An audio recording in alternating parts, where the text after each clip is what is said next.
नमस्कार विद्यार्थी मित्रांनो, स्वागत आहे तुमचं चालू घडामोडीवाला या युट्यूब चॅनल मध्ये. मित्रांनो, पोलीस भरती, सरळ सेवा, एमपीएससी तसेच इतर सर्व स्पर्धा परीक्षांसाठी उपयुक्त असणाऱ्या चालू घडामोडी तुम्हाला मिळणार आहे पीडीएफ स्वरूपात अगदी मोफत आणि क्विज स्वरूपात सुद्धा आपल्या टेलिग्राम चॅनलवर आणि आणखी बरंच काही.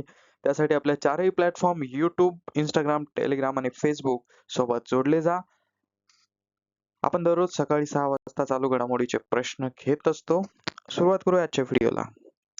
प्रश्न क्रमांक 1. 30 एप्रिल हा दिवस भारतात कोणता महत्त्वाचा दिनविशेष म्हणून साजरा केला जातो? आणि या प्रश्नाचं उत्तर आहे ऑप्शन बी, आयुष्यमान भारत दिवस. आज आहे आयुष्यमान भारत दिवस. आयुष्यमान भारत दिवसाच्या सर्वांना मनपूर्वक शुभेच्छा.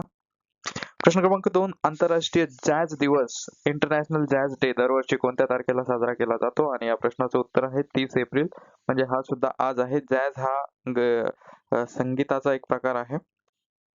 प्रश्न क्रमांक 3. IPL इतिहासामध्ये 9,000 धावांचा टप्पा पार करणारा पहिला क्रिकेटपटू कोण ठरला आहे? आणि या प्रश्नाचं उत्तर आहे विराट कोहली, ऑप्शन सी.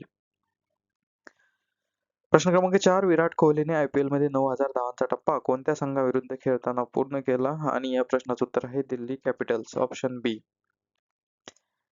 याच्याबद्दल माहिती बघूया. विराट कोहली IPL मध्ये 9,000 धावा करणारा पहिला क्रिकेटर ठरलेला आहे. एकूण धावा याच्या झालेल्या आहे 9,012. दिनांक 27 एप्रिल 2026 रोजी IPL 2026 मध्ये यानं हा विक्रम केलेला आहे. तर सामना झाला दिल्ली कॅपिटल्स विरुद्ध रॉयल चॅलेंजर्स बेंगळुरू RCB. तर ठिकाण होतं अरुण जेटली स्टेडियम दिल्ली. अक्षर पटेलच्या गोलंदाजीवर 9,000वी धाव त्यांनी पूर्ण केली. तर मॅचचा रिझल्ट त्या दिवशीचा RCBने दिल्ली कॅपिटल्सला 9 विकेट्सने पराभूत केले. पुढचा प्रश्न क्रमांक 5. 2025 मधील जागतिक लष्करी खर्चाच्या आकडेवारीनुसार भारत जगात कितव्या क्रमांकावर आहे? तर भारत जगात 5व्या क्रमांकावर आहे, ऑप्शन सी असं या प्रश्नाचं उत्तर आहे. प्रश्न क्रमांक 6. जागतिक लष्करी खर्चात पहिल्या 5 देशांचा वाटा एकूण खर्चाच्या किती टक्के आहे? तर हा आहे 60%. आणि हा खूप महत्वाचा प्रश्न आहे, कारण एकूण जगभरात जो लष्करी खर्च केला जातो तर टॉप 5 जे देश आहे त्यांचा खर्च 60% आहे. उर्वरित जगाचा खर्च 40% आहे. याच्याबद्दल माहिती बघूया. भारत जगातील लष्करी खर्चात 5व्या क्रमांकावर आहे आणि लष्करी खर्च वाढण्याची कारण चीन आणि पाकिस्तानशी सीमा सुरक्षा, ऑपरेशन सिंदूर नंतर वाढलेली सतर्कता, आधुनिकीकरण आणि स्वदेशी शस्त्रास्त्रे खरेदी. तर जागतिक एकूण लष्करी खर्च 2025 नुसार 2.8 ट्रिलियन. तर पहिले 5 देश जागतिक खर्चाच्या 60% आपण आताच बघितलं. पुढचा प्रश्न बघूया. प्रश्न क्रमांक 7. खालीलपैकी कोणता देश ओपेक या तेल उत्पादक संघाच्या संघटनेतून बाहेर पडणार आहे? तर या प्रश्नाचं उत्तर आहे ऑप्शन सी, युनायटेड अरब अमिरात, UAE. प्रश्न क्रमांक 8. भारत आपल्या गरजेच्या एकूण तेलापैकी साधारण किती टक्के तेल UAE कडून आयात करतो? आणि या प्रश्नाचं उत्तर आहे 9 ते 10%, ऑप्शन बी.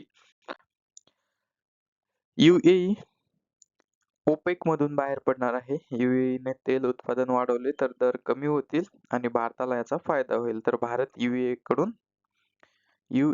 कडून 9 ते 10% तेल घेतो. UAE काय आहे? तर UAE म्हणजेच युनायटेड अरब अमिरातीज. याची राजधानी आहे अबुधाबी. अधिकृत भाषा आहे अरबी. या देशातलं सर्वात मोठं शहर आहे दुबई. लोकसंख्या आहे जवळपास 1 कोटीच्या किंवा 1 कोटीपेक्षा जास्त. चलन आहे दिरहम.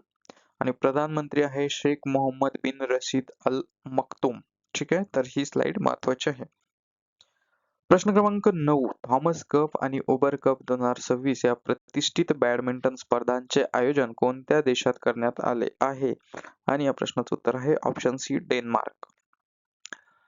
प्रश्न क्रमांक 10. डेन्मार्क मधील कोणत्या शहरात 2026च्या थॉमस आणि उबर कप स्पर्धा आयोजित केल्या जात आहेत? आणि या प्रश्नाचं उत्तर आहे ऑप्शन बी, हॉर्सन्स. ठीक आहे. प्रश्न क्रमांक 11. फ्रान्समधील कान्स चित्रपट महोत्सवाच्या फिल्म बाजार विभागात निवड झालेला एप्रिल मे 99 हा चित्रपट कोणत्या भाषेतील आहे? तर या ठिकाणी एप्रिल मे 99 म्हटल्यावर हिंदी इंग्रजी वाटू शकतं, पण हा मराठी चित्रपट आहे, ऑप्शन बी असं या प्रश्नाचं उत्तर आहे. प्रश्न क्रमांक 12. कान चित्रपट महोत्सवासाठी एप्रिल मे 99 आणि जीव द क्रीचर या चित्रपटांची निवड कोणामार्फत करण्यात आली आहे? तर याची निवड महाराष्ट्र चित्रपट रंगभूमी आणि सांस्कृतिक विकास महामंडळ हे दोन्ही मराठी चित्रपट आहेत. तर ह्याच्याबद्दल माहिती बघूया. फ्रान्स मधील प्रतिष्ठित कान्स आंतरराष्ट्रीय चित्रपट महोत्सव, ठीक आहे, कान्स फिल्म फेस्टिवल हे नाव तुम्ही ऐकलेलं असाल.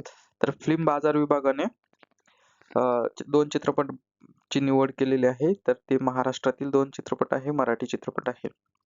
कोणकोणते आहे?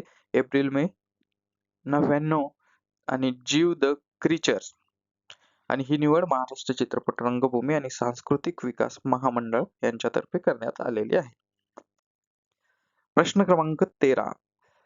भौतिकशास्त्रातील मोन जी 2 प्रयोगातील योगदानासाठी ब्रेक थ्रू प्राइज 2026 ने कोणाला सन्मानित करण्यात आले आहे? पुरस्कारावरचा प्रश्न आहे, अतिशय महत्वाचा आहे. डॉक्टर अतनु नाथ असं या प्रश्नाचं उत्तर आहे, ऑप्शन ए. ठीक आहे, भौतिकशास्त्रातील प्रयोगासाठी. प्रश्न क्रमांक 14. खालीलपैकी कोणत्या पुरस्काराला विज्ञानाचा ऑस्कर ऑफ सायन्स म्हणून ओळखले जाते? खूप महत्वाचं आहे, विज्ञानाचा ऑस्कर. तर या प्रश्नाचं उत्तर आहे breakthrough prize, option C. मून जी 2 प्रयोगातील योगदानासाठी ब्रेक थ्रू प्राइज कोणाला मिळाला? तर आसामचे भौतिक शास्त्रज्ञ आहेत. कोण आहेत? डॉक्टर अतनु नाथ. ठीक आहे. पुरस्काराचं नाव काय आहे? Breakthrough prize in fundamental physics 2026. या पुरस्काराने त्यांना सन्मानित करण्यात आले आणि या पुरस्काराला विज्ञानाचा ऑस्कर म्हणून सुद्धा ओळखलं जातं. पुढचा प्रश्न क्रमांक 15. दिल्ली मेट्रो इंटरनॅशनल लिमिटेड म्हणजेच DMIL चे पहिले मुख्य कार्यकारी अधिकारी CEO म्हणून कोणाची नियुक्ती करण्यात आली आहे? आणि या प्रश्नाचं उत्तर आहे ऑप्शन बी, संजय जमवार. ठीक आहे. नवीन नियुक्तीवरचा प्रश्न आहे. तर नियुक्ती कुठे झालेली आहे? दिल्ली मेट्रो रेल कॉर्पोरेशन म्हणजेच DMRC मध्ये कोणाची नियुक्ती झाली? संजय जमवार यांची नवीन उपकंपनी दिल्ली मेट्रो इंटरनॅशनल लिमिटेड या ठिकाणी. ठीक आहे. Sorry, Delhi metro rail corporation Delhi metro international limited मध्ये संजय जमवार यांची निवड काय म्हणून केली आहे? पहिले मुख्य कार्यकारी अधिकारी CEO म्हणून त्यांना नियुक्त केलेलं आहे. तर मित्रांनो, हे होते आजचे महत्त्वाचे प्रश्न. आजचा व्हिडिओ तुम्हाला कसा वाटला ते कमेंट मध्ये नक्की कळवा. आजच्या व्हिडिओला थोडासा उशीर झाला त्याबद्दल क्षमस्व. व्हिडिओला लाईक करा, शेअर करा, चॅनलला सबस्क्राईब करा. मोफत PDF आणि क्विज साठी टेलिग्राम चॅनल जॉईन करा. क्विज म्हणजे सराव चाचणी, ज्यामध्ये तुम्ही प्रश्न सोडवू शकता मोबाईलवर. तर बऱ्याच जणांना क्विज म्हणजे पटकन क्लिक होत नाही, त्यासाठी माहिती. तर आजचा व्हिडिओ तुम्हाला कसा वाटला ते कमेंटमध्ये नक्की कळवा. व्हिडिओ शेवटपर्यंत बघितल्याबद्दल मनपूर्वक धन्यवाद. काही चूक झाली असेल तर क्षमस्व, सविनय कळवावी. Thank you so much. भेटूया पुढच्या व्हिडिओत.